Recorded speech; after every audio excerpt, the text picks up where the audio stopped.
آج کے ولاگ میں ہم بات کریں گے کہ جمعیت علماء اسلام کے لوگ فالوورز لیڈرز اور جماعت اسلامی کے جو کارکنان ہیں فالوورز ہیں اور کچھ رہنما وہ عمران خان کو یہودی ایجنٹ کیوں کہتے ہیں، اس کے پیچھے کیا لاجک ہے اور کیا عمران خان کے اوپر وہ جو الزامات لگا رہے ہیں ان میں سے کوئی ایک بھی الزام درست ہے یا نہیں ہے، آج ہم اس کے اوپر بات کریں گے۔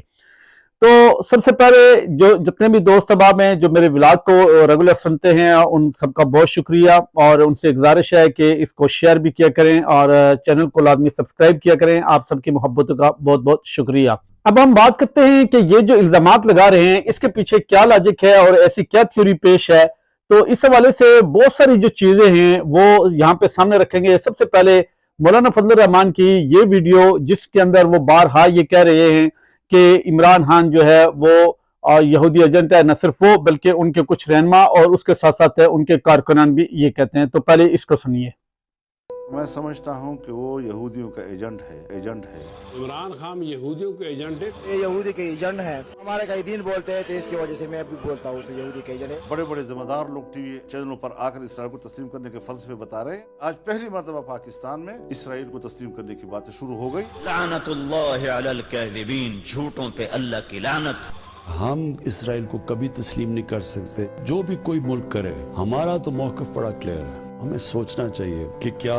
ہم اللہ کو جواب دیں گے کہ وہ ہم ان لوگوں کو جن کے اوپر ہر قسم کی زیادتیاں ہوئی ہیں، جن کے سارے حقوق لیے گئے ہیں، جن کو جس طرح ٹریٹ کیا جا رہا ہے، کیا ہم ان کو ابینڈن کر سکتے ہیں؟ میں تو یہ کبھی بھی ایکسیپٹ نہیں کر سکتا۔ پاکستان نہیں تسلیم کر سکتا اسرائیل کو۔ تو یہ تھی وہ ویڈیو جس کے اندر مولانا فضل الرحمان نے یہ بارہا الزام لگاتے آ رہے ہیں، اور خالی یہی نہیں، اس کے علاوہ بہت سارے جو لیڈران ہیں جن کے اندر پاکستان مسلم لیگ نون کے کچھ رہنما شامل ہیں، جماعت اسلامی کے کچھ لوگ شامل ہیں، وہ بارہا یہ الزامات لگاتے آ رہے ہیں، اور وہ اس کو حوالہ دیتے ہیں ریاست مدینہ کی کہ عمران خان نے ریاست مدینہ کا جو کنسپٹ جو تھیوری دی تھی اس کے پیچھے وہ ایک معاہدہ تھا جو کہ حضور نبی صلی اللہ علیہ وسلم کے دور میں یہودیوں کے ساتھ کیا گیا تھا، حالانکہ ایسی کوئی بات نہیں ہے۔ وہ جو فلسفہ ہے بیسیکلی وہ جو عمران خان کی جو تھیوری ہے وہ موجودہ دور کے اندر اگر آپ کسی بھی ڈیولپ کنٹری کے اندر جائیں یا ویلفیئر اسٹیٹ کے اندر جائیں، جن کے اندر آپ کو بہت سارے ویلفیئر اسٹیٹ ملیں گی، ناروے ملے گی، آپ کو کینیڈا ملے گی، اس طرح اور بے شمار ایسی ویلفیئر اسٹیٹ ہیں جو کہ ریاست مدینہ کے کنسپٹ کے اوپر بنی ہوئی ہیں کہ وہاں پہ جو عوام کی جو بنیادی ضروریات ہیں وہ ریاست کی ذمہ داری ہوگی۔ اور یہاں پہ بھی ہم نے آ کے دیکھا ہے ادھر انگلینڈ میں بھی کہ یہاں پہ بہت بنیادی جو چیزیں ہیں وہ ساری کی ساری ریاست کی ذمہ داری ہیں، نہ صرف یہ کہ وہ عوام کی ذمہ داری ہیں۔ تو اب عمران خان جو اس ویلفیئر اسٹیٹ کا نام جو ہے وہ ریاست مدینہ کے ساتھ تعبیر کرتا ہے، یہ کوئی غلط بات نہیں ہے، یہ ہونا بھی چاہیے، لیکن چونکہ ان لوگوں کا علم جو ہے وہ سطحی علم ہے اور ان لوگوں کو ایک نیریٹو دیا گیا تھا جس کو کہ آج موجودہ دور کے اندر جا کے مولانا فضل الرحمان نے اس نیریٹو کو ڈینائی بھی کیا کہ یہ ہمیں جو بات کہہ رہا تھا یہ ٹوٹل سیاسی کہہ رہا تھا۔ اور اس کے ساتھ ساتھ میں پاکستان مسلم لیگ نون کے رہنماؤں کی میں بات کرتا چلوں کہ جو کہ پاکستان کے اندر تو کھڑا ہو کے یہ نعرہ لگاتے ہیں کہ یہ یہودی ایجنٹ ہے، لیکن جب یہ انگلینڈ کے اندر آتے ہیں، امریکہ کے اندر جاتے ہیں یا ویسٹرن کنٹریز کے اندر جاتے ہیں تو وہاں پہ جا کے وہ اس کو طالبان خان کہتے ہیں، اور باقاعدہ طور پہ یہ بات کہتے ہیں کہ یہ جو لوگ یہ گئے یہ سارے کے سارے عمران خان کے جو ساتھ چلنے والے لوگ ہیں یہ طالبانائزیشن کے حامی ہیں، ان کا مغرب کے ساتھ یا ان کا ماڈرنائزیشن کے ساتھ یا ان کا آپ لوگوں کے ساتھ لینا دینا کوئی نہیں ہے۔ میں آج بھی سوشل میڈیا کے اوپر جب بھی میں بیٹھتا ہوں تو ایون میں نے کچھ جماعت اسلامی کے کچھ جو سرکردہ یہاں پہ رہنما ہیں یا آپ کارکنان کہہ سکتے ہیں، میں نے ان سے سوشل میڈیا کے اوپر اس حوالے سے بات بھی کی اور میں نے ان سے پوچھنے کی کوشش کی کہ وہ عمران خان کو یہودیوں کا ایجنٹ کیوں کہتے ہیں، تو انہوں نے بہت ساری جو چیزیں پیش کی اور وہی جو تھیوری ہے اس کو بار بار وہ ریپیٹ کر رہے ہیں اور ایک نام دے رہے ہیں، چونکہ انہوں نے جو ہے وہ شادی یہاں سے کی اور اس کے علاوہ بہت ساری ایسی چیزیں۔ تو میں نے سبھی دوستوں کو میں کہتا ہوں کہ کتنے ہمارے لوگ ہیں جو مسلمان ہیں وہ جب پاکستان سے یا انڈیا سے یا بنگلہ دیش سے وہاں سے آ کے یہاں پہ شادی کرتے ہیں، اور اسلام بھی اس چیز کی اجازت بھی دیتا ہے کہ آپ شادی کر بھی سکتے ہیں، اور یہی لوگ جب کبھی اسلامی جو اسٹیٹ ہیں وہاں پہ جاتے ہیں، ایون وہ مڈل ایسٹ کے اندر جائیں، سعودی عرب میں جائیں یا پھر ملائیشیا وغیرہ میں جائیں، دنیا کے کسی بھی اسلامی ملک کے اندر جائیں، وہاں پہ تو ان کو کوئی منہ نہیں لگاتا ہے، اور خاص طور پہ پاکستانیوں کی میں اگر بات کروں تو اگر یہ وہ لوگ وہاں سے اٹھ کے اگر یہاں پہ آتے ہیں تو یہاں پہ نہ صرف یہ کہ ان کو باقاعدہ طور پر ان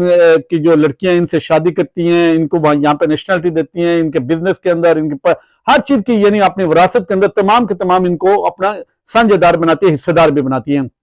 لیکن اس کے باوجود یہ لوگ کھل کے اس چیز کو بلیم گیم کر رہے ہیں، اور یہاں پہ بیٹھ کے بعض لوگ جو ہے وہ اس چیز کا اظہار کر رہے ہیں۔ تو میں سمجھتا ہوں کہ یہ بہت بڑی باعث شرم بات ہے ان سب لوگوں کے لیے کہ جو کہ وہاں سے اٹھ کے یہاں پہ آئے ہیں اور یہاں پہ آ کے ان کے ملک کے اندر ہی بیٹھ کے اس طرح کی باتیں کر رہے ہیں۔ اب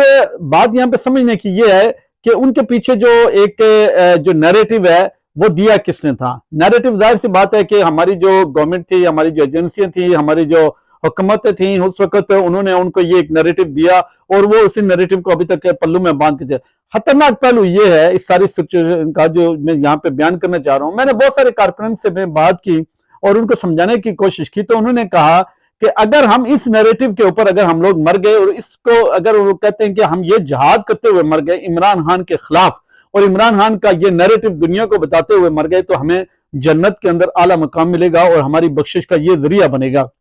تو میں اپنے سارے ناقدین سے جتنے بھی دوست ہیں، ناقدین ہیں، جو بھی یہاں پہ بیٹھے ہوئے ہیں، خواہ وہ پڑھے لکھے ہیں، مدارس کے اندر ہیں، وہ یونیورسٹی کے اندر ہے، پڑھے لکھے نہیں بھی ہے، میں ان سے یہ پوچھنا چاہتا ہوں کہ کیا واقعی میں عمران خان کے خلاف یہ نیریٹو بلند کر کے کیا کوئی بھی شخص، خواہ وہ جمعیت علماء اسلام کا کوئی مولوی ہو، دینی مدرس کا پڑھا لکھا بندہ ہو، یا پھر یہ کہ ایک یونیورسٹی کے اندر پڑھا لکھا بندہ ہو یا نہ بھی پڑھا لکھا بندہ ہو، وہ کسی بھی جماعت کے ساتھ، کسی طبقے کے ساتھ، کسی فکر کے ساتھ وہ تعلق رکھنے والا انسان ہو، کیا وہ اس نیریٹو کی بنیاد کے اوپر اور عمران خان کے ان چیزوں کی بنیاد کے اوپر اور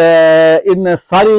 جو مہم جوئی ہے اس کی بنیاد کے اوپر کیا وہ جنت کے اندر جا سکتا ہے مرنے کے بعد؟ یہ میرا آج کا سوال تھا۔ اس کے اوپر میں اپنے دوست جو ہے میں ان کی رائے ضرور چاہوں گا، جو پڑھے لکھے لوگ ہیں، جو جماعتوں کے ساتھ، سیاسی افکار کے ساتھ جو جڑے ہوئے لوگ ہیں، میں ان سے یہ رائے جاننا چاہ رہا ہوں، چونکہ بہت ایک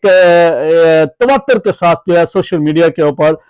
یہ چیزیں جو ہے وہ آتی جا رہی ہیں اور لوگوں کو، اپنے بچوں کو وہ لوگ سمجھا بھی رہے ہیں کہ آپ نے بڑے ہو کے آپ نے کیا کردار ادا کرنا ہے۔ تو آج کے ولاگ سے چاہوں گا اجازت، پھر کسی ولاگ میں آپ دوستوں کی خدمت میں حاضر ہوں گا۔ امید کرتا ہوں کہ آپ لوگ اس ولاگ کے اوپر اپنا تبصرہ لازمی دیں گے۔ راجہ ندیم ولاگ، یونائیٹڈ کنگڈم۔